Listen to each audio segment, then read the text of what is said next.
It was said that a corrupt judge is more harmful to society than a man who runs amok with a dagger in a crowded street. So guys, the level of corruption in our judiciary is mind-blowing. It was just after Mr. Dele Farotimi's book went viral that it came to our notice the level at which the lawyers in Nigeria paid judges to have court rulings favor their clients. That's to tell you how rotten the system is. Now, many lawyers have begun to speak up. So, guys, we all know that Dele Farotimi is like an eye-opener to Nigerians after this shocking revelation. Although he said he's going to defend it, he's yet to defend that. But guess what? It is beginning to dawn on Nigerians that some of the rulings we have today, especially rulings that have to do with elections, they were not just done because that is what the ruling was supposed to be, but instead there was a kind of exchange of hands in terms of money, how much people pay to have rulings favor their own clients. So guys, the whole system is down in corruption. I'm just going to allow you listen to what this senior lawyer has got to say. I mean, he has come out to also lament on the level of corruption in the judiciary, that even though the legal system is that of high prestige, but still the lawyers, the judges should remember that it is their duty to make people honor their profession. So guys, just take a look at what this lawyer has got to say. Take a look. Without the court system, I can tell you there would be no society at all. Let us make no mistake about that. No matter how you lampoon the judiciary, no matter how you abuse judges, sitting or retired, no matter how you abuse lawyers, legal practitioners, the truth is that without the judiciary, without the legal profession, there can be no society. We may as well go back quietly, regress into history, into the Hobbesian state of nature, where life was short, solitary, nasty, and brutish. So it is the cause that hold the balance of scales between feuding parties. Otherwise, we may also end up carrying cutlasses. So, the role of the court, therefore, is very sacred. Judges are God's representatives here on earth because society has decided to make them so. And you can imagine a human being having the capacity and being in a position of authority to sentence a fellow human being to death. That means such a function is not only sacred, it is also one that should be handled in a godly manner. And that is why, even as I defend the judiciary every day, I've done that for 43 years as a lawyer. Judges themselves, the judiciary itself, must rescue itself from itself, so that perception, which is normally reality, does not really hold sway for the judiciary. And that means judges must eschew corruption in whatever form, by whatever name, however beautifully dressed in royal garments. They must, so that when people like me are defending them, we'll be on very sure-footed ground that we can speak. That was why last year I wrote an article that was widely published critiquing judges and judgments, the dividing line. There's a difference between criticizing a court over a judgment delivered and going for the jugular of the judge, of the judex, in his personal capacity. A man or a woman who cannot defend himself. And that is why I have said in some presentations that I think the time has come when the judges should also form the National Association of Serving Judges. Then they appoint one of them as a public relations officer, PRO. Let him for that period not be sitting. so that you can also defend yourself. Because the right of reply has been given to us, and it's right from the Garden of Eden, we saw it applying in the principle of audioteram pattern, when God decided to give Adam and Eve the first hearing in the Garden of Eden. Even though being omniscient and omnipotent, he had already seen the sins they were committing. So that is why in one case, or in one the Justice Wyckoff's lecture, and in another case quoted by Justice Uwais, revered former CJN, it was said that a corrupt judge is more harmful to society than a man who runs amok with a dagger in a crowded street. The latter, that is the man who runs amok in a crowded street, can be restrained physically, but the corrupt judge deliberately destroys the moral foundation of society and causes incalculable distress to individuals through abusing his office, while still being referred to as an honorable. Judges must always bear this in mind when they are deciding cases. And that is why that woman, blindfolded woman, holding the scales of justice, cannot see. And I want to add that she's also deaf. She's blind, she cannot see. She's deaf, she cannot hear.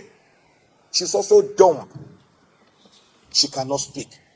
In fact, she is numb, she cannot feel. And that is what justice should be.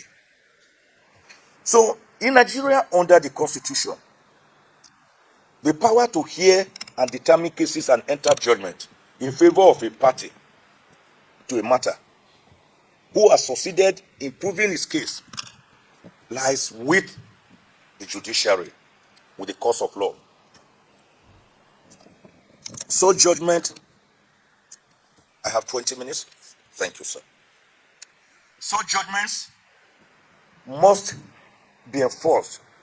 Otherwise, the party cannot use it for anything, and it may become a pirate judgment.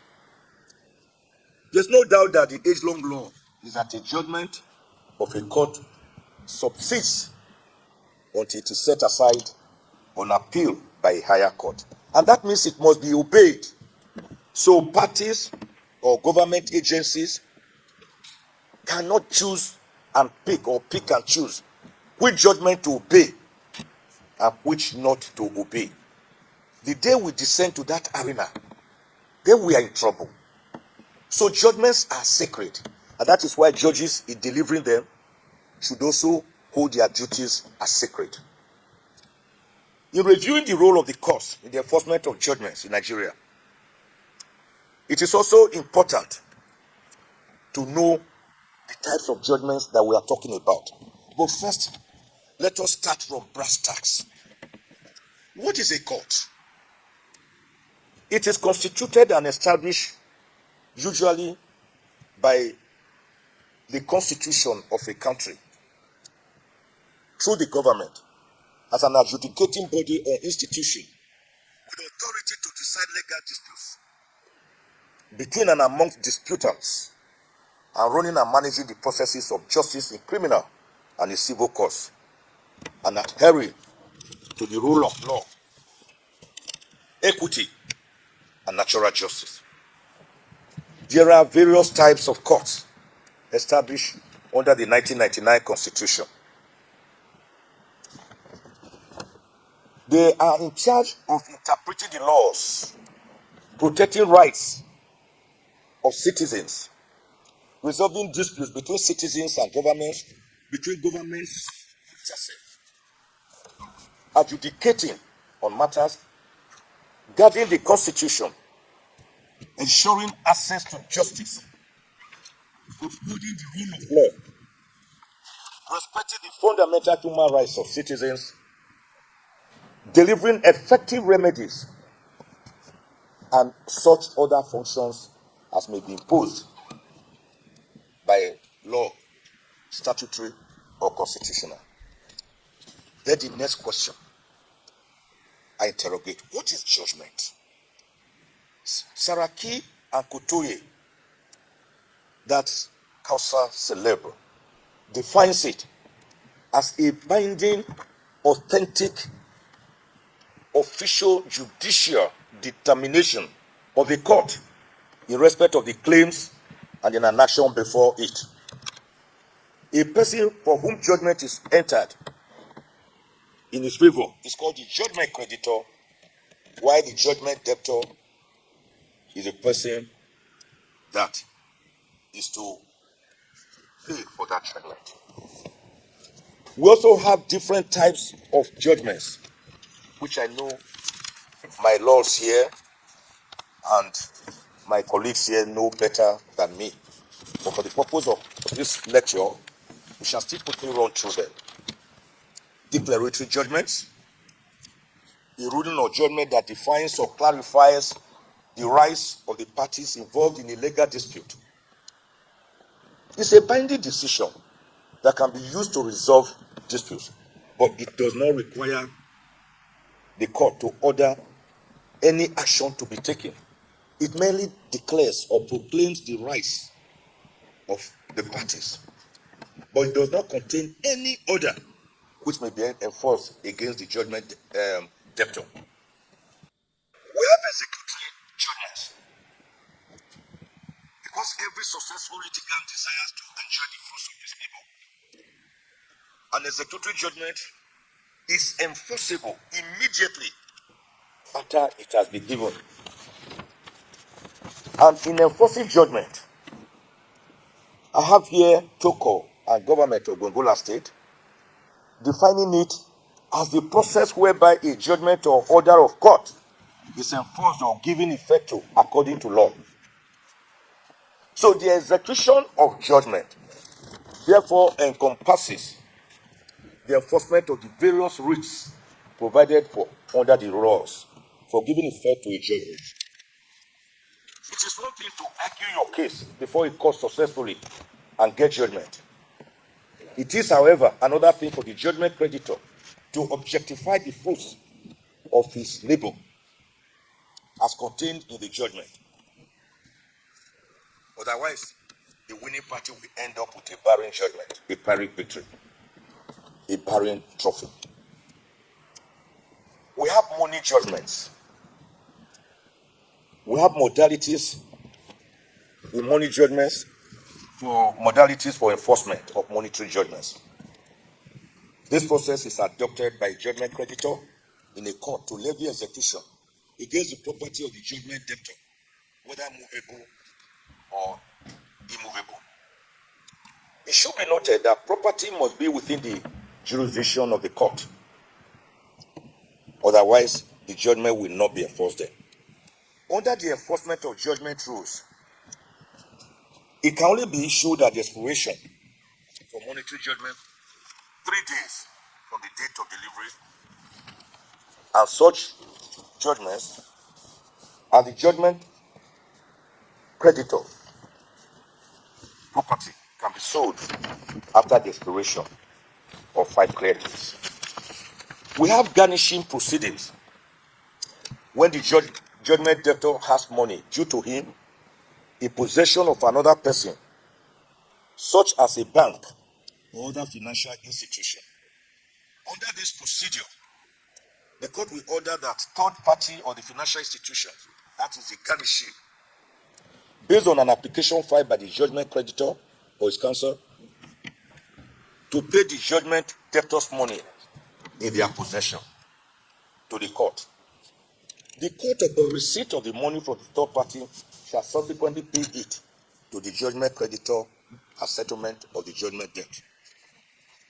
We have judgment summons. Under the judgment summons, the judgment creditor initiates the process to court for the issuance of a judgment summons and invites the debtor to court to answer or note questions regarding his means. Pursuant to Section 63 of the Sheriff and Civil Processes Act, The outcome of the invitation are: 1. The judgment debtor may be committed to prison for failure to settle the debt when it is on record that he has refused to pay the monetary value. 2. The court may give an order attaching his property for sale. 3. The court may give an order for payment in installments. And 4. The court may give an order for the discharge of judgment debtor from prison. Small water. Water. I can't have 6 more. You just told me I should have 10 minutes now. We have sequestration, which is a process initiated at a high court, which is also similar to a writ of fieri fisher. Then we have judgment for possession.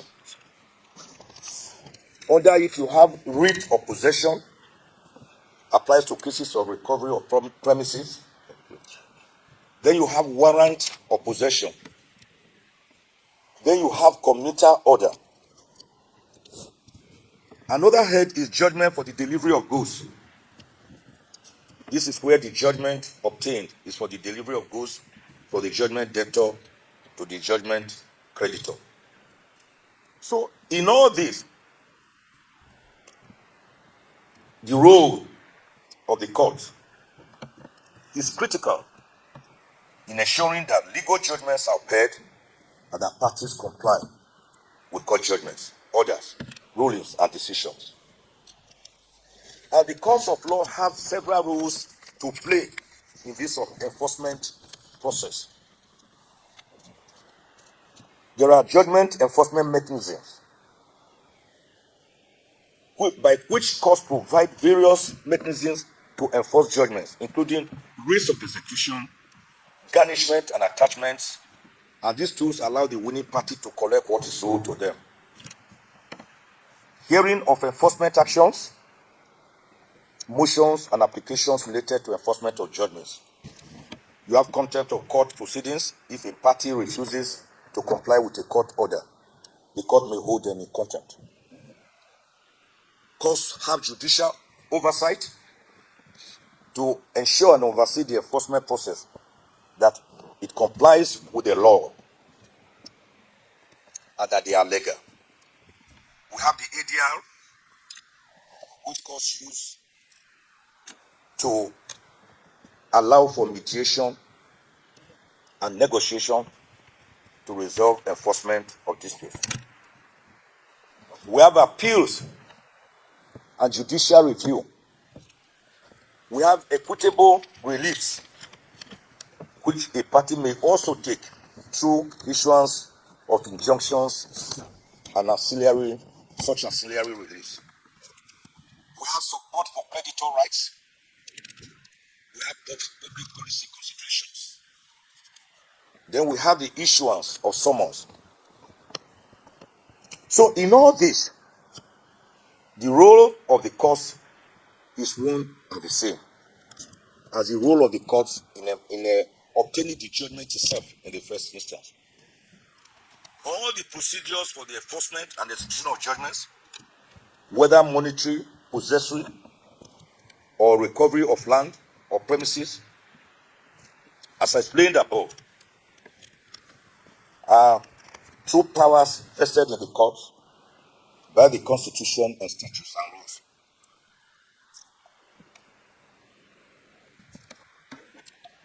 We should also note that the court will not just on its own perform or carry out this enforcement. It has to be at the instance of a party concerned. Otherwise, everybody will shout that the Judas has descended into the arena of the conflict, thus having his vision be clouded by the dust of the conflict. It is only when the court is satisfied with the submission put forward by the judgment creditor to demonstrate its entitlement to it that it will act. It is the duty of the enforcing court to also enforce the terms of the judgment strictly and not go outside them. The courts are also empowered under the Constitution of the Federal Republic of Nigeria 1999 and under the various court rules to entertain applications filed by judgment creditors as well as the judgment debtors.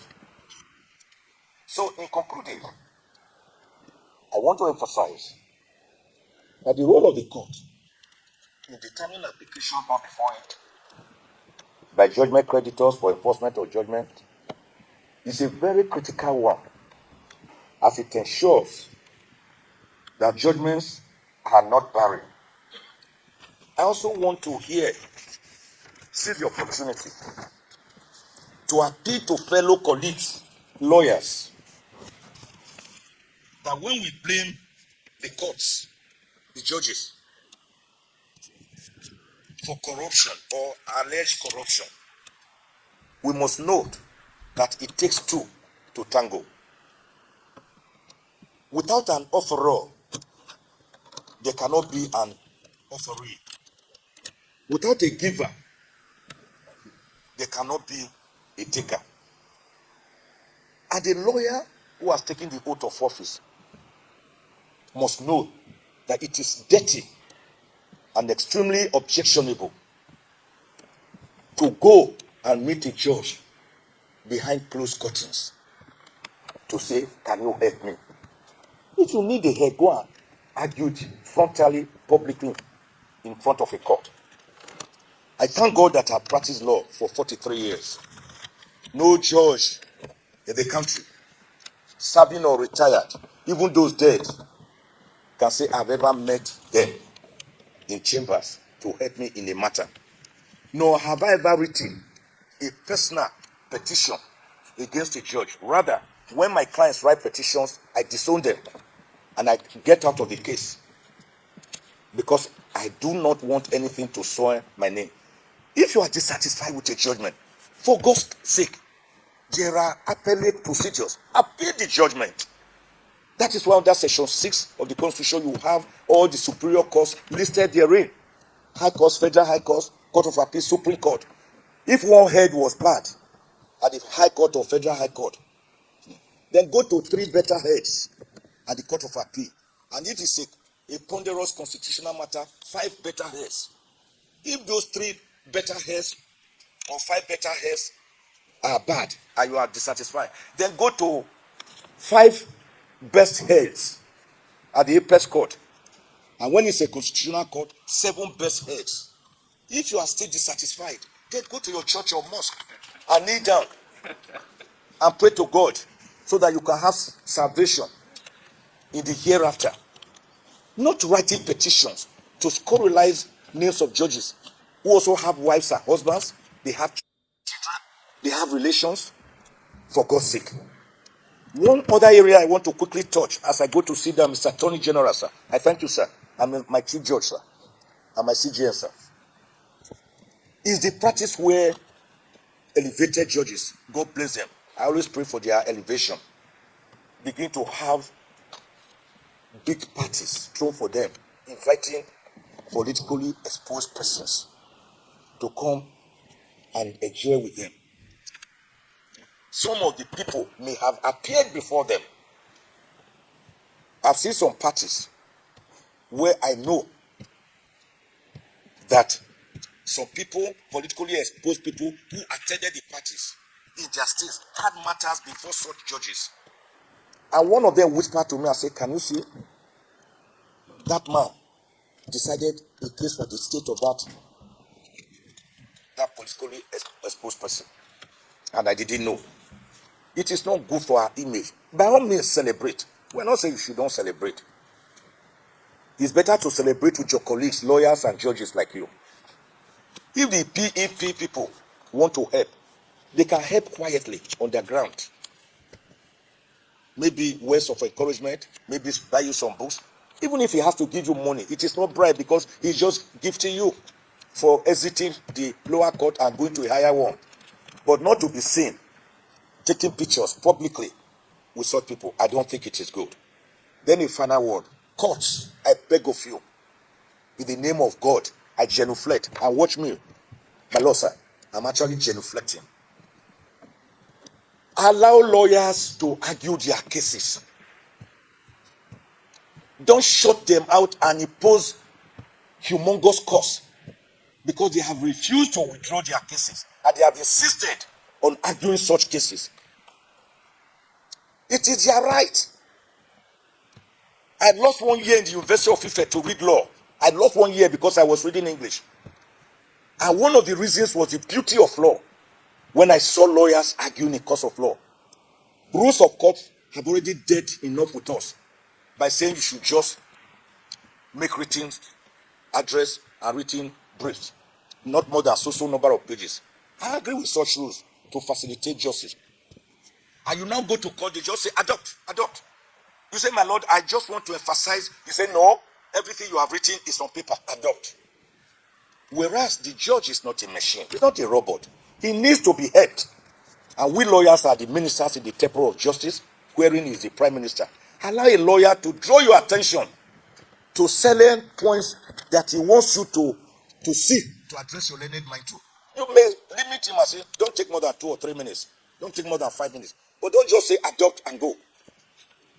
That is also not good for the legal profession.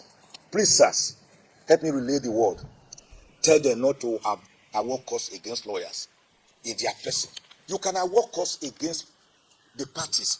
How do you award costs against a lawyer for refusing to withdraw a case that he has filed after thorough research, which he believes to be right?